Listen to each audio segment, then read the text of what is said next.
Hi guys, my name's Sheena Ager. I am author of the 11 plus vocabulary novels and workbooks, which you can see there behind me. I just thought I'd pop on today and have a quick chat about closed passages and just give you some tips about how to maybe best approach closed passages. Some people do them very much out from instinct, but there are sort of a few tips and tricks that might help you along the way. I've got some notes up on my screen, so excuse my eyes sort of moving around. And also I've got a new ring light so I can record in the dark, so sorry if you end up with rings like this and I look like the Misterons. Those children of the 60s will remember the Misterons. Anyway, so closed passages, you tend to get two types. So you certainly did when I was working with my children. And those are the type with a big word bank all together. So all the words are together in one big bank. Or the type where there are blanks with maybe 3 or 4 word choices by the side. Those tended to be the two different kind of closes that we got. When you are choosing from one big word bank, my biggest piece of advice is do not rush. When you go to fill in an answer, don't rush to do it. Only fill in an answer that you are as certain of as you can be, because if you start with one of those big word banks and use a couple of wrong answers, then you're just going to go further and further and further wrong, because obviously you've already used up 2 wrong answers, so which means you're going to put another 2 wrong answers in somewhere, so you've got 4 answers that are incorrect. So it's a bit easier when you've got the smaller word banks which sit by the sentences, because you've only got a choice of maybe 4 words, so you're not going to go quite as wrong. I hope that makes sense. So my advice is always read a full closed passage first. Don't just read a sentence and try and make things fit. You need to understand the genre of the passage, the time of the passage, the type of passage. Then you'll get a feel for how words fit and the context. And always, sometimes 2 answers is better than 1. So if you have a possible answer in mind, don't dismiss it. Or if you have 2, you can just jot it in the blank as you're moving along. And if you jot it down or jot 2 possible answers down, then you can always just rule one out when you realise that it fits somewhere better. Now, for closed passages, parts of speech or word classes are really quite important, because we can kind of work out, whether an adjective is describing a noun, or whether there's no verb in the sentence, or whether there's some sort of determiner missing, so a, the, an. And also we can look at whether a word starts with a vowel.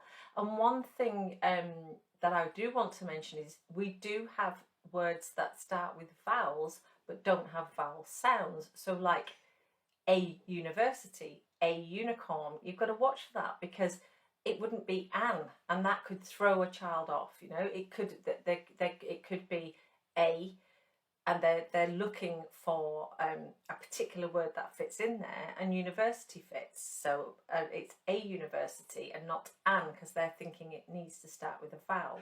I hope that makes sense. So yes, we need to look at parts of speech, and parts of speech is really important here. We can look at prepositions. Do prepositions make sense where there is a gap? So contextual clues. And just going back to word class, you can ask yourself things like, do I need a word of action? So is it a verb? Adjectives, adverbs, are they describing nouns and verbs? Are we talking about a number of something, so determinants? Or do we need a substitute for a noun, which would be a pronoun, etc.? With context, what you need to look for are clues surrounding the blank. So quite often with children, if they don't read the passage first, they'll rush throw in words, and then they won't realise that the answer is there in the next sentence. So, you know, they could have got the context from the sentence. Quite often, closed passages are looking for synonyms. So, for instance, my daughter's bedroom is neat and blank, blah, blah, blah, blah. So tidy is an obvious synonym for neat. Also, we have a contrast and comparing clues. So, for instance, all the donkeys in the field had brown saddles, whereas all the horses in the field had grey saddles, you know. So are we comparing something? And with cause and effect as well, you know. So the man lay awake all night long. He could not sleep because he had had 3 cups of very strong coffee. So things like that can help us. Grammar clues, you know, look for clues in grammar. So and figurative and idiomatic expressions. So things like there is no crying over spilt milk, for example. So you know that milk is going to go in there, and it's raining cats and blah. You know, it's not going to be it's raining cats and donkeys. It's going to be dogs. So things like that. And also, with my kids, with CLOZE, there was a tendency to really rush at it. And although certainly for the 11 plus tests, quite often time is a huge constraint. But what I always said to the kids is, if a CLOZE has 10 blanks, it's better to get 6 of them correct than get 10 of them wrong. So if they can only manage, obviously we aim to finish everything in an 11 plus test, but if they're really struggling and they're getting them all wrong, and I remember my kids, their confidence fell once we started to actually apply a technique.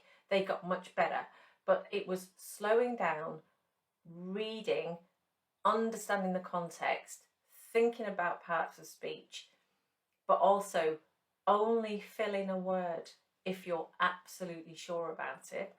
And remember, reading one sentence quite often gave them the answer to the next, and so on and so on.